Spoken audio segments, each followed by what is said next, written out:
Love this podcast? Support it and sponsor today. Simply head to ozcastnetwork.com for details. It's lights out and away we go. Alberto's got away beautifully at the start of the great race. Who's that got off? Leclerc. Charles Leclerc. Welcome to Negative Camber, the motorsport show, brought to you by Prokarts Race Centre. Far enough back, he's going to make the lunge down the inside. The ultimate pit stop, The safety car is coming in fueling your passion for motorsport. with an emotional moment that means everything. All of the latest results, analysis, and interviews. Roar the drivers on to the final lap of this race. I'm Jamie Lemura, motorsport enthusiast, historian, and media presenter. And I'm Lee Harrison, motorsport professional, Sprint Master Karts race driver, and Formula One alumni.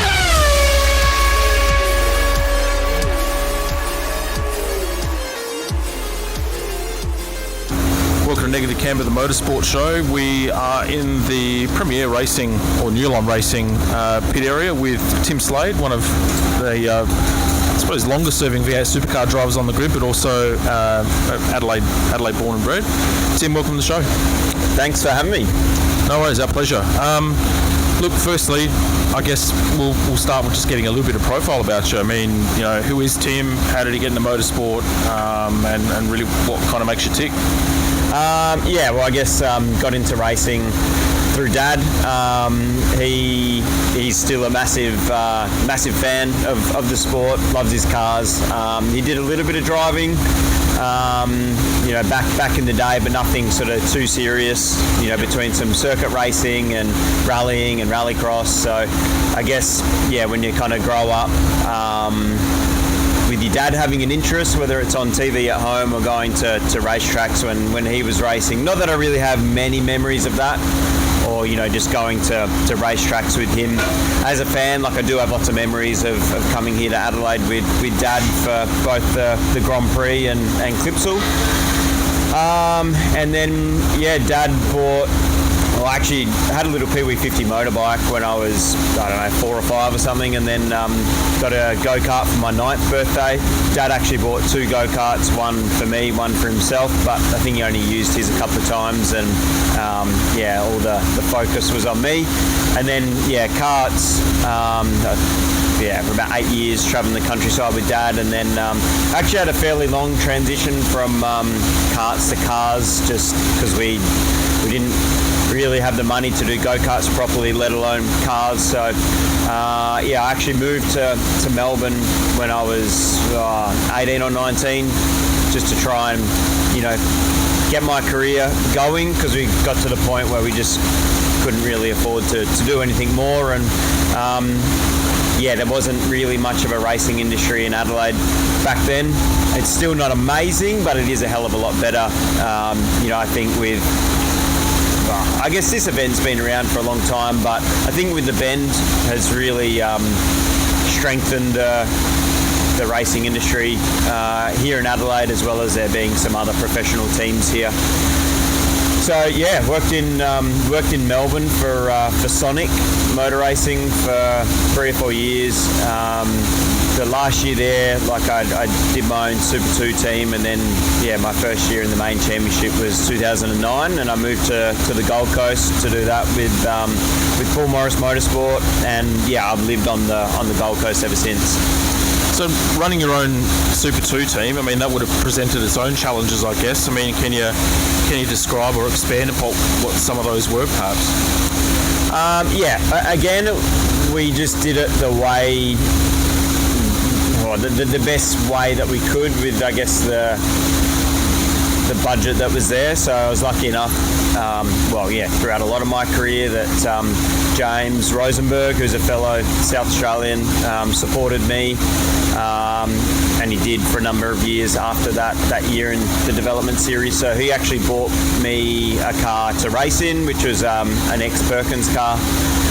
And I guess I'd been very hands-on, having worked at. I'd always worked on, my go-karts, and then Formula Ford, and then having worked at Sonic, one of the best teams, full stop, in Australian motorsport.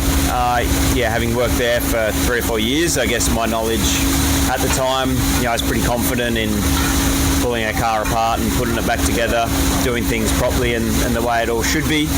So yeah, the car actually ended up being run out of Larry's. You know, one of my best mates is Jack Perkins, and got to know his family pretty well, and Larry helped me out a lot that year as well. So Jack did development series the same year, and our cars were side by side in Larry's workshop.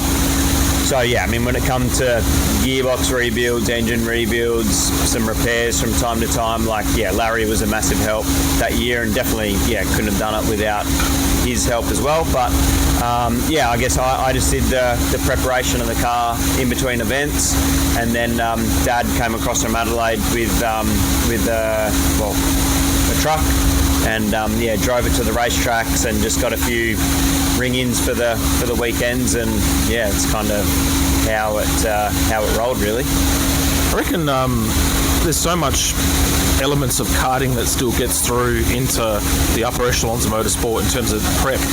You know, I guess it would have given you confidence to know that, you know, you'd roll your car out of the transporter at the track and everything's straight. It's all set up to the way you want it to have it set up, and you just have to focus on the core stuff, which is the driving, I guess. Yes and no. Like, there was still, because you were doing, you know, you're running your own team, there was still a lot to think about on the race weekends, and everyone that helped on a race weekend was, you know, they were literally just worked on the weekend, so you still had to do a lot of organising. So it did take away from your driving a little bit, you know, as opposed to rolling into a main supercar team that's running a Super 2 program, and, you know, you just arrive and drive and, you know, learn from them and their engineers and whatever else. So yeah, but that's you know, that's the only way we could afford to do it. I guess it was. I did learn after that though that there's a lot of teams out there that probably skimp in a lot of areas of the car prep. Probably wasn't too far away in that area, but that was, I guess, just down to what I learned from Mick Ritter at Sonic, who, like I said, runs one of the best teams, you know, full stop in Australia. So, had its challenges, but still, I think, you know, some of the highlights, I guess, just being down to the difficulty of doing it that way. We still had some pretty good results. You know, had a race and round win, I think the second or third round of that year, and another podium later in the year, and some other good results. So it was hard work, but it was, you know, rewarding at the same time. Your sentiments about Sonic are echoed through a couple of drivers that you hear that have gone through the system with them, with Mick. I mean, you know, can you describe it? What made it so good? What makes it such a good operation and a good team? It's just Mick and Maria and the way they run it all, really. Mick is, like, extremely competitive. His attention to detail is second to none, and, you know, he won't stop working until, you know, he gets to where he wants and the job's done, basically. Yeah, and that, I suppose, by the looks of it, those qualities kind of rub off on his drivers that then go out of the team and go on to bigger and better things. Were there traits that you've developed in that time that still sort of see you through to this day as well? Yeah. I mean, for sure, there's lots of things that you learn in you know, different cars in different categories. I mean, you never stop learning, really, but yeah, you learn definitely a lot of good things from being there. I mean, the other thing about Mick is that he was a very good driver himself. Did a lot of karting, you know, at the top level in Australia, and then obviously his brother went on to do the racing thing, and I think Mick kind of realised that it was going to be hard work to make it happen, just because of the, you know, the money that's involved in trying to make it work as a driver, and, you know, obviously went down the the mechanic / engineer path. So it's good when you work with people like that have driven themselves, and then when it comes to engineering and setting the car up, they have a pretty good understanding of it. Yeah. With your time with Larry, obviously he's helped you with things like repairs, the mechanical side of it. Did he give you insight into driving and maybe the engineering piece in terms of how to relay your information to the engineers and that type of thing as well? No, it was more so just Larry. He's extremely busy with running the team and whatever else, and it was really just doing me a favour because I was a friend of Jack. So there wasn't really anything more to it than that. It wasn't like I was he was running my car or anything. It was just basically, I can't even remember if we paid anything to basically be at the workshop. But yeah, he just, I guess, helped out where he could, more so just to make the financial side of things as easy as possible. Yeah, fair enough. And you get into the main game then, and did you find it, like your first couple of seasons, really intimidating at all, or did you just sort of settle right in and focus on just getting better? Yeah, no, I mean the start was horrendous, and then it wasn't until probably halfway through the first year where it felt as though you started to settle in a bit, and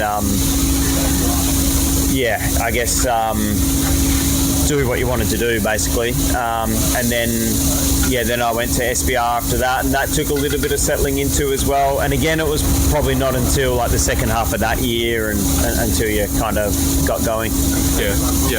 Have you found your stint now with Premier? I mean, you'd spent some time with BJR and there was some success there, and what prompted the shift to come to Premier? What were the things that sort of attracted you after your stint with BRT as well? I mean, it's a second year for the team, so obviously very young, but definitely making progress and moving in the right direction. And there's still, things that we could do better, but I feel pretty confident that, even from the last race this year to the first race next year, it's only going to keep moving forwards. Just personally, the year's been pretty average.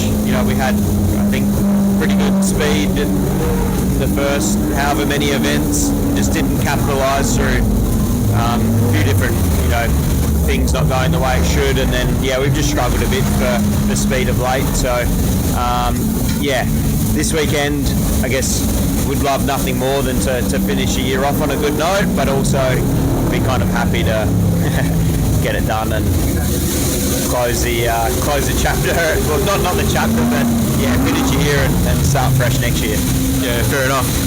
Tell us a little bit more about this year in a more technical detail between the cars. So you've really gone through 3 generations of V8. What's been the biggest difference that you noted from, say, the previous generation to this one, and how did it feel, say, from the beginning of the year to now as well? I mean, now it just feels normal. We've obviously spent a whole year in the cars, so you kind of forget what the old cars were like. They're not chalk and cheese. Still there's a hell of a lot of supercar DNA in these cars, even though majority of it's different. We're still running on the same tyre, which is probably the most important thing. It's just a heap of little differences and how you get your feel as a driver, like the steering rack, the throttle response, the power delivery, the brakes, the clutch. When you first jump in it all feels pretty funky, but after a few practice sessions it feels like the new norm. And really the biggest difference that I guess is quite noticeable still now is just, I guess, when you go to a faster track and just a lack of aero, from the old cars to these cars. Going into this weekend, obviously the performance between both makes was probably more even than what it has been in recent events, and Gold Coast is probably a very similar circuit to a degree to Adelaide. I mean, are you expecting a similar sort of performance with your car, or do you expect one of the 2 makes to have one advantage over the other? I think our cars were pretty good at the Gold Coast. Obviously we qualified decent on Saturday. Missed it on Sunday, and Jimmy had a good run on Sunday, and then in the race he was very strong. I mean, yeah, we went out the first lap, so didn't get much of a read, but I feel as though that's kind of the strongest we've been for quite a while, and it kind of makes sense why as well. So yeah, I mean, here's obviously a different track. It's a completely different surface to Gold Coast, so it's kind of hard to tell until you actually get out there and do some laps. And then, yeah, as far as the whole, difference between the Chev and the Ford, I don't know. I guess, yeah, just that'll all be nipped in the bud in another month's time, I guess, and we can stop talking about it. Has it been, and I agree, but has it been draining for the teams and the drivers, just to be blunt, with all the bullshit that's been going on in the background and in between media and fans and all that sort of stuff? Has it gotten to a point where you've come to a circuit and you're kind of like, oh, fuck, not this again? Not really, not for me, because we've been on the right side of it, so I'm sure it'd probably be different if you're in the Ford camp. That's about it, really. Yeah, fair enough. Off track, family, I guess, kids. I mean, what do you do for your training, and how do you physically prepare for this sort of race? Nothing different for here. I mean, I guess I enjoy my fitness training anyway, and everyone does different. Some people don't train. Some people, do lots because they enjoy it. So yeah, just a normal stuff, really. I guess this event's a lot different, being where it was at the start of the year compared to the end of the year. In that, it was always a shock coming here, and it's quite a physically and mentally demanding track, especially it's normally hot here as well. So to come here and not have the match fitness at the start of the year, it's a shock to the system. But yeah, we've got a whole season of racing under our belt, so it's always a bit easier doing a tough race at the end of the year than the start of the year. Yeah.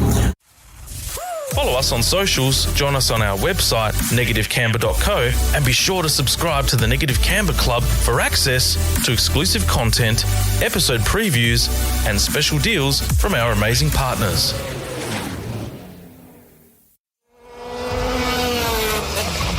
Brace yourself for the Soddy experience at Pro Karts Race Centre, the official South Australian distributor for Soddy karts. Picture this: karting excellence meets global dominance, all on our local tracks. Soddy karts are more than machines, they're powerhouses of victory. From the heart of France to the South Australian circuit, they dominate in all categories. But that's not all. When you race with a Soddy kart, you're backed by on and off-track technical support directly connected to the factory. It's not just karting, it's the Soddy advantage. Get ready to experience world-class performance, unmatched thrill, and victory like never before. Rev up for the Soddy experience, only at Pro Karts Race Centre. Visit prokartsracecentre.com.au or pop in for a chat at 30 Research Road, Paraka. Pro Karts Race Centre, fueling your passion, igniting your potential. And welcome to James Golding, who's finally joined us. Now, I've got to give it a little bit of a shout out. So my brother is probably one of your biggest fans. He's Antonio the Barber on your Instagram. He runs Barberino Barbers, and he's probably sent you a message asking to go past his shop to have a bit of a haircut. So if I don't have a photo with you, or at least have something with you to show to him, and maybe rub salt into the wound as well, we'll probably kick my ass too. So thanks, Tim. Appreciate it. But yeah, welcome to Negative Camber, the motorsport show. I mean, you've just come back from Vegas doing the karting. I mean, that would have been a pretty rad event. Yeah, it was pretty cool. I've raced it for the first time last year. It's pretty much a one-off karting event held in the US, just for prize money really, and it's probably the biggest one-off karting race in the world aside from the World Championship. So yeah, they get drivers from all different categories: IndyCar, Formula One, NASCAR, karting, obviously, previous world champions and all that. So super competitive and an awesome race. Also, that it's in Vegas is pretty cool as well. With it, which class were you racing in? Was it KZ or? Yeah, Pro Shifter, yeah. Yeah. What was the field like, and I guess the competition compared to what you race here at the AKC? Yeah, pretty competitive. Here in AKC, it's competitive as well, but you're probably battling amongst 10 really fast guys, whereas there you're battling probably 30 really fast guys. So, any little mistake or anything expose you, but also, I wasn't happy with where I finished. I finished 24th out of, I think, about 70 karts, which is probably still not too bad, but, I've got to sort of look at it and really, take into account the competition I was up against. I think the guy that finished directly in front of me was European champion this year in KZ, so it's certainly tough competition, and being on a street circuit too, the track's built with water bollards in a car park, so it's a track that no one's driven on. It was super fast this year as well. The top speed in turn 1 was 160 kilometres an hour, so when your arse is virtually scraping on the ground, it's going pretty fast in a go-kart, and just awesome racing. Like, that's what I love to do. Karting's what I started doing, and whenever I can do it, I fit it in. The race was the week before the Vegas Formula One Grand Prix. Did you notice any of the build-up to that, and any of the teams or drivers from the Formula One paddock in attendance at the event as well? Yeah, so it was pretty busy. Where we were staying and racing, it was about a 25-minute drive, and some of the nights it took us 50 to an hour to get home just because of road blockages and so much traffic, basically. The track, to be honest, a lot of the structural buildings and stuff around, it sort of looked like, geez, I don't know if they're going to make it. Like, I didn't think that was going to be ready in time, but they obviously managed to do it. And the track is, just huge. I mean, everyone that watched the race would see the speeds they were reaching. It's pretty crazy. Would have been nice to stay there, but I also just, wanted to focus on this weekend, get back home, settle back in, eat some good, healthy food, and come here fresh, ready to go. We're saying healthy food, or did you just succumb to the American diet? Everything's all supersized and junk food and all that sort of stuff? Not really. Like, it's if you eat out, it's pretty good. There's a lot of nice restaurants with good food and stuff, but generally it's all really big meals, and probably a lot of oil and stuff extra is used compared to Australia. It's probably a bit healthier, but myself, the biggest difference is probably breakfast. You couldn't really get, there's no such thing as an acai bowl over there, really. You know what I mean? We're a couple of karters ourselves here, more locally. Lee's had a better career than what I've had, so like, both of us are really eager to sort of find out about Vegas and learn more about it.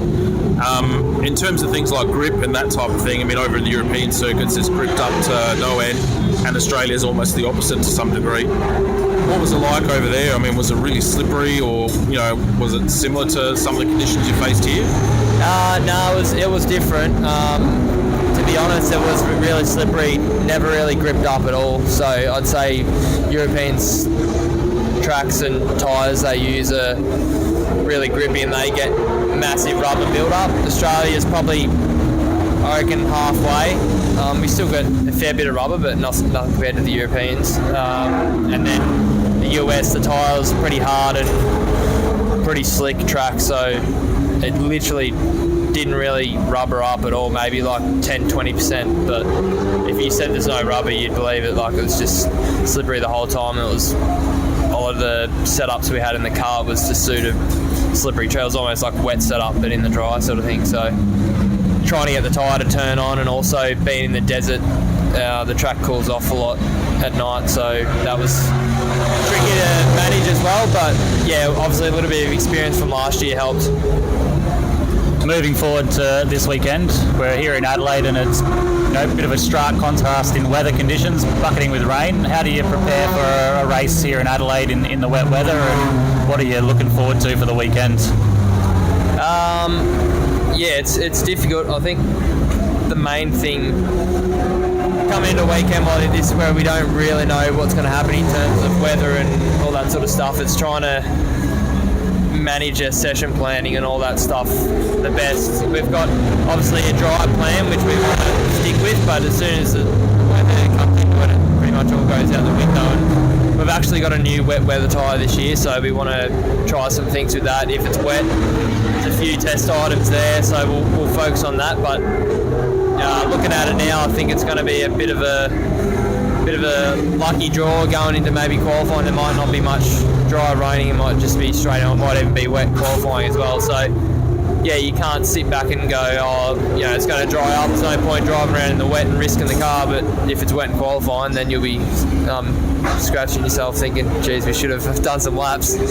So it's in terms of the track and wet driving, it's not really something you can do too much preparation for. You just sort of lean on your experience in the past and what you've learned at other tracks, and obviously do a lot of diagnosis of the surface of the track. Obviously we know this track got resurfaced last year, and it's also had some more new surfaces this year as well, so it's just been mindful from our track walk what we learn out there, where all the surface changes are, what's smoother, what's rougher, and take that into consideration when we're driving around in the wet. It's probably the main thing. What do you think how do you think the cars, I should say, will go on this track? I mean, they're wider and they're vastly different, on the aerodynamics side compared to the previous generation. Obviously the wet, that kind of almost goes out the window to a degree, but what are you expecting to find when you're going, say, through turn 8 or through the staircase complex as well, from a handling and a braking perspective? It's certainly going to be marginally slower through turn 8. It's one corner on the track that's fast, really, where you need aero or get a gain from aero. Otherwise, don't think there'll be a difference really anywhere else. I think it's going to be pretty similar. We've seen at Gold Coast the times are pretty fast there, and it's probably a closer track to that than anything else. So I think, the new cars should be pretty good around this track, and being a bit smoother as well. Curves being a little bit nicer than Gold Coast as well should be a good thing, and hopefully the cars are good to drive around. I suppose to take it back a couple of steps, I mean, a few years ago you were on the sidelines, and I suppose the prospect of making back the main game seemed a little bit far, and then you got the co-drive with Team 18, and probably your stint at Bathurst has really put you back on the radar properly. I mean, is that where things kind of turned around and you've got the attention to get back on the grid again? I think so. To be honest, I think it was pretty good for me. It was sad to see the end with GRM not continuing in Supercars, and I sort of wanted to take a bit of a different approach to get back in full time. Really get in ties with a stronger team rather than sort of jumping ship across to someone that maybe doesn't really have the potential, and then might have been the nail in the coffin sort of thing. So getting in a good car, Team 18 with Triple 8 support and all that was good, and learning all the data and their way of doing things was awesome. And also having a comparison against Frosty was good, driving in the same car. Like, he's won Bathurst, he's won the championship, he knows what he's doing. So anytime you're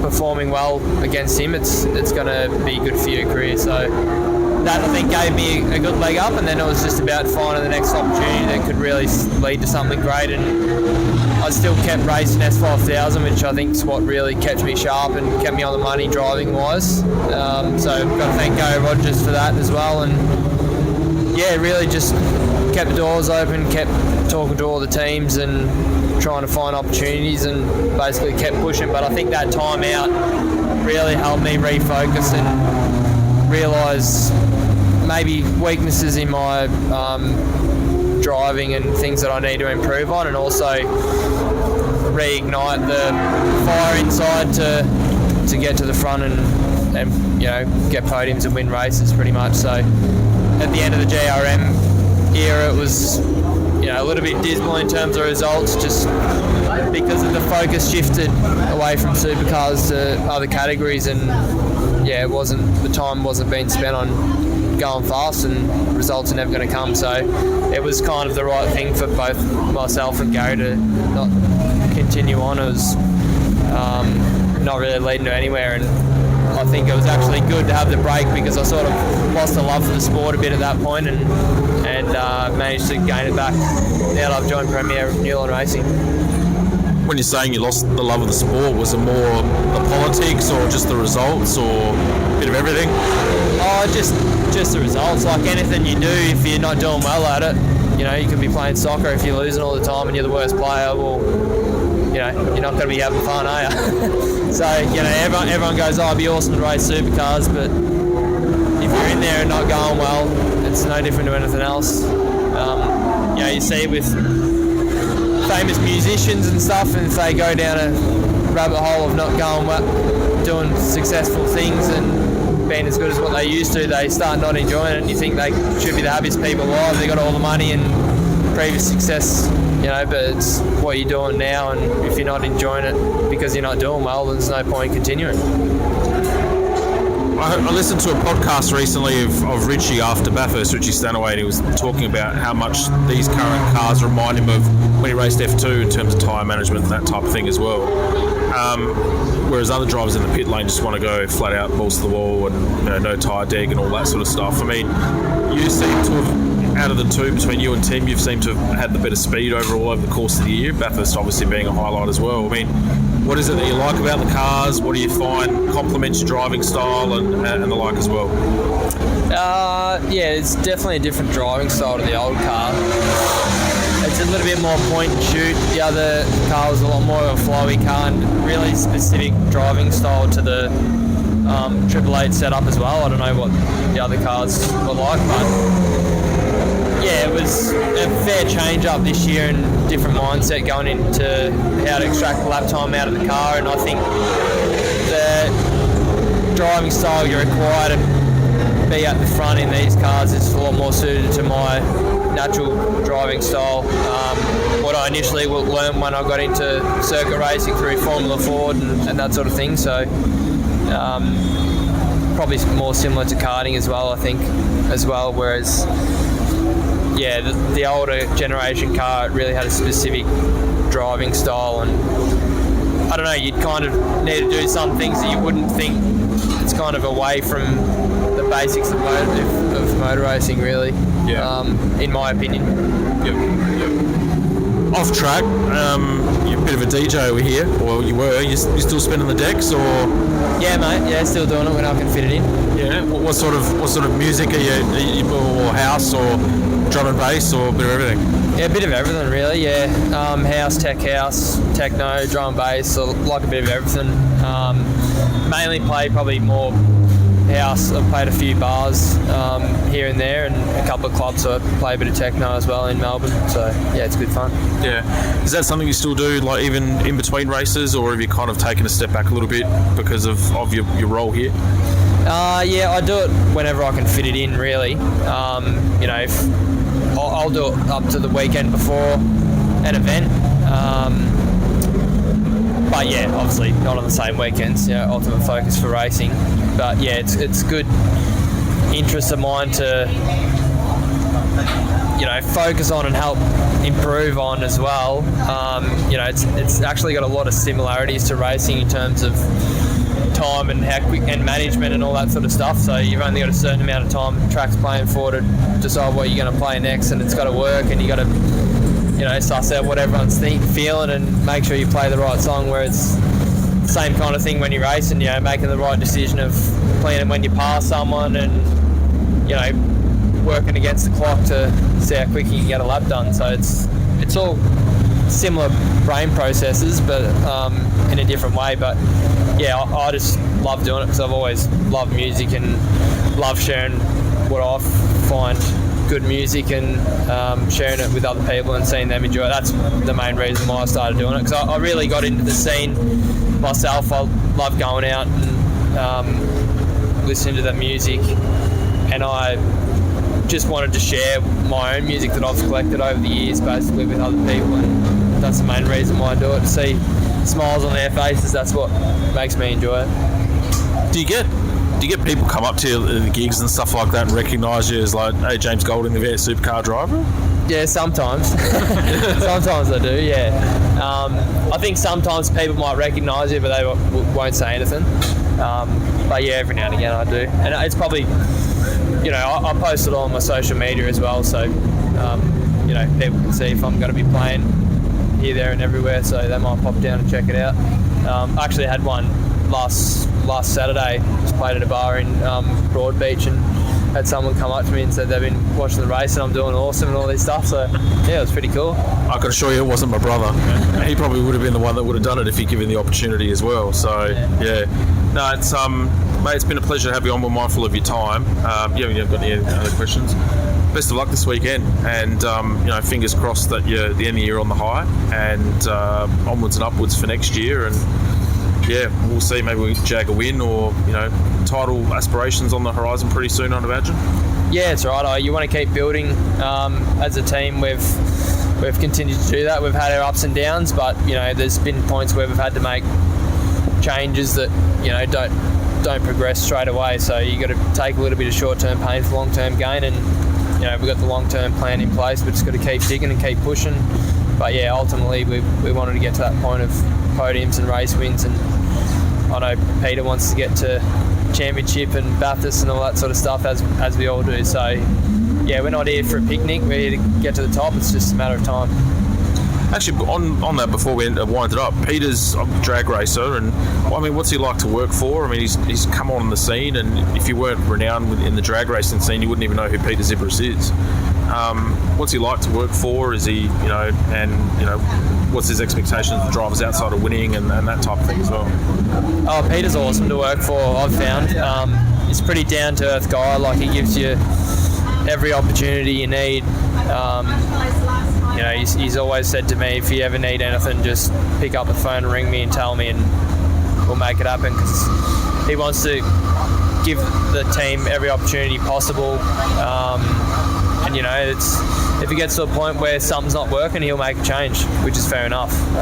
You can't expect results to change without making changes to get there. So, I respect him as a person, and obviously his racing, he's been extremely successful, so he knows how to get there. It's obviously a different kettle of fish in supercars, but I've really enjoyed working for him and can't wait to see what we can achieve in the future. Yeah, mate, thank you very much for your time. Really appreciate it. Best of luck this weekend, and hopefully we'll have you on the show again next year at some stage. Sounds good. Thanks, guys.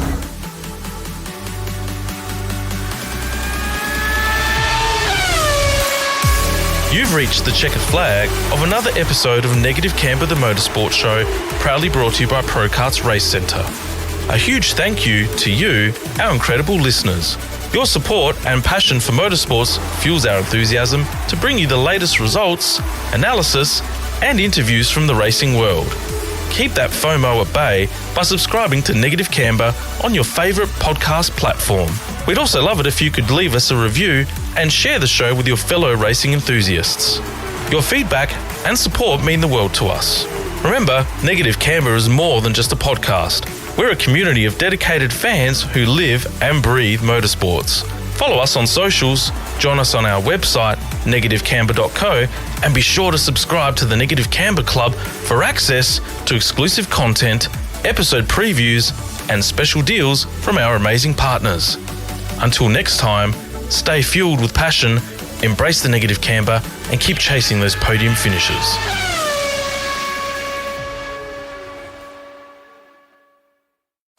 Love this podcast? Support it and sponsor today. Simply head to AuscastNetwork.com for details.